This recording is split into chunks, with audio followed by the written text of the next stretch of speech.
บ่โอ้ลาอยู่บ่ไอเจอปู สวัสดียามแรกทุกคนมื้อนี้ทีมงานของพวกเขาก็ไปหาห้อยทุกคนไปหาห้อยอยู่น้ำห้วยสะควงแม่นบ่แมนห้วยสะควงเพราะว่ามื้อนี้บ่มีอาหารพี่น้องบ่มีอาหารแรงเนาะก็เลยพวกเขาไปหาห้อยอยู่ห้วยสะควงพี่น้องเอ้าจังได้ก็ติดตามไปนำกันว่าพวกเขาได้หรือบ่เอ้าไปเลย นี่รถของพวกเขา2 คันคันละ2 คนพวกเขาไป4 คนพี่น้อง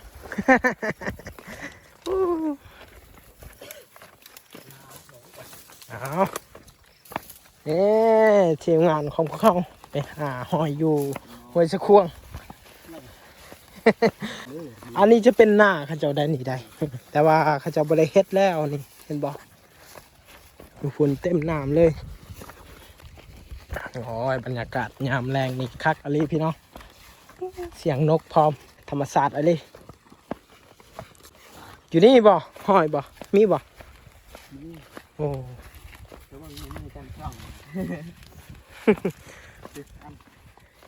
เห็นบ่หอยหลายเลยคุณเห็นบ่คนไปเก็บไปแต่อาหารหอยมื้อนี้ทุกคนอยากให้พี่น้องติดตามไปนำกันว่าพวกเขาเฮ็ดเมนูยังจักหน่อยแน่เก็บเอาแล้วมีหลายบ่คุยสิลงไปเก็บพี่น้องนี่เห็นบ่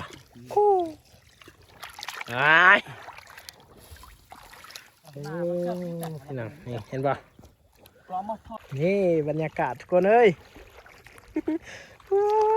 คักอะไรพี่น้องมวนอะไรน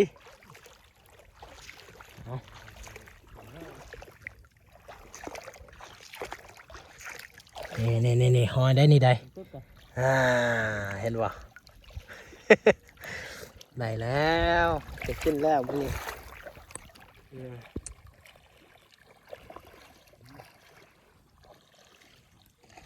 เห็นบ่โอ้ลาอยู่บ่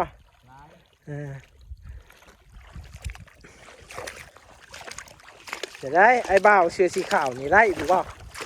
ได้ไล่บ่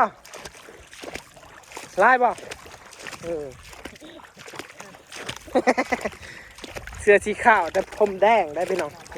ผมเหลืองบ่แม่นผมแดงเนาะ นี่เพิ่นเลยจับธงคุณมี2 คนพี่น้องผู้บ่าวหาหอยว่าสั่น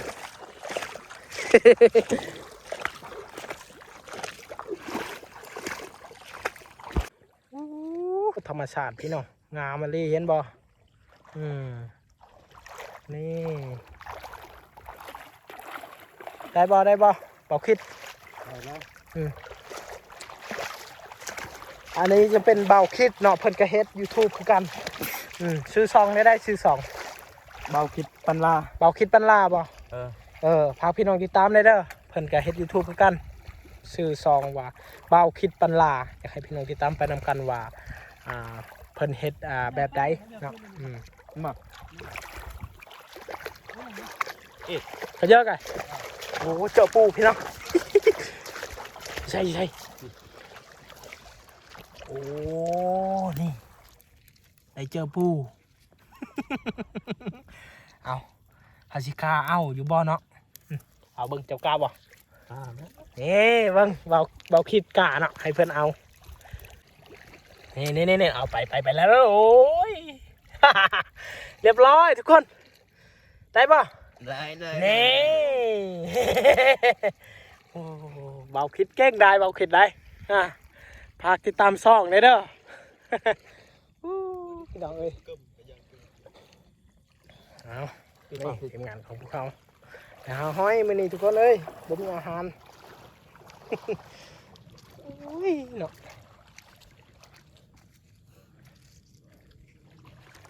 ได้บ่ได้โอ้ได้ละโล 1นะโล 1โอ้เขาได้ห้อยได้นี่ก็ประมาณโล 1ทุกคนอันนี้ห้อยบอกแม่นบอกนี่เอาครับนี่ได้แหละทุกคนเลยเน่าแล้ว อ้าวไปอยู่พูดพี่น้องยังมีลายอยู่มันบอกอยู่ทงขาวใกล้สเต็ปแล้วได้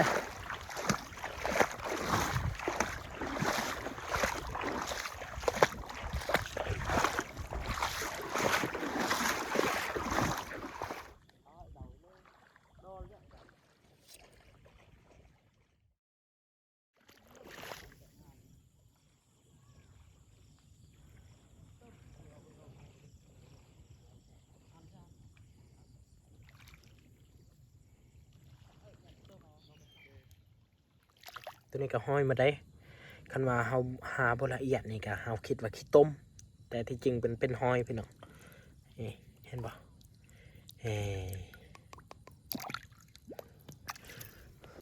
อันนี้ก็คือกันได้แล้วนี่นี่เบาคุยสิไปหาทีมงานก่อนนี่ทีมงานเบาคุยอยู่พูนพี่น้องเห็นบ่เขาจะกำลังหาหอยไม่เห็นพี่น้องแสงแดดเนาะไปโอ้บรรยากาศในห้วยสะควงนี้พักอะไรพี่น้องมีเสียงนกหอมไปนกกระไรคนหนึ่งไปหาทางพุ่นแต่ก็สองคนนี่หาอยู่นี้ที่พาพี่น้องมาเบิ่งได้ตัวใหญ่เลยบ่แม่นนะ นี่พี่น้องเราคุยกันได้คือกันนี่โอ้อันนี้ใหญ่กว่าพี่น้องอุ้ยนี่เห็นป่ะเอาทีนี้พวกเขาได้ไล่แล้วได้นี่ได้พอเลยเกินได้พี่น้องเมื่อไรนี่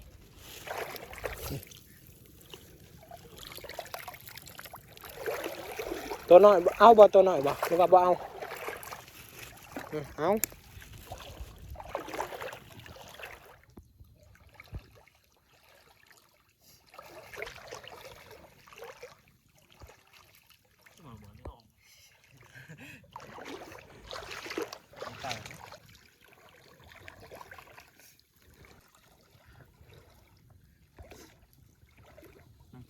เยอะตัวใหญ่เลยนี่เห็นป่ะได้ป่ะนี่เห็นป่ะเอาเลยนี่เปล่าคิดเก่งได้ไข่มันลายเลยพี่น้องไข่มันจะเป็นสีชมพูหรือว่าสีแดงแบบนี้ทุกคนเดี๋ยวได้สำเร็จแล้วขอเบิ้งได้ได้บ่ชีโลบ่3 โลปลายเอานี่พี่น้องโอ้โห จนอยากเต็มทงเลยได้นี่เห็นบ่โอ้หนักเติบไรพี่น้องเอาจับเอานี่จังได้ก็ได้กินแล้วพวกเขามื้อนี้ไปเดี๋ยวนี้เราสิกลับบ้านทุกคนถือว่าหอยกาได้ลายแล้วเนาะโอเคทุกคนจังได้ก็ต้องขอบคุณหลายๆพี่น้องทุกคนที่ได้ติดตามและรับชมคลิปวิดีโอของเบาคุยมาตลอดเนาะคลิปวิดีโอนี้ก็ขอจบไปเพียงเท่านี้ก่อนอยากให้พี่น้องติดตามไปนำกันว่า EP ที่เฮาเฮ็ดกินอีกเนาะว่าเฮาจะเฮ็ดเมนูยังเนาะอยากให้พี่น้องติดตามไปนำกันถ้าว่าเฮาเฮ็ด1 คลิปกับคลิปตัวนี้ก็ยาวหลายพี่น้องก็เลยเฮาบ่เฮ็ดเนาะจังได้ก็ต้องขอบคุณหลายๆพี่น้องทุกคนเนาะโอเคบ๊ายบายเจอกันคลิปต่อไปพี่น้อง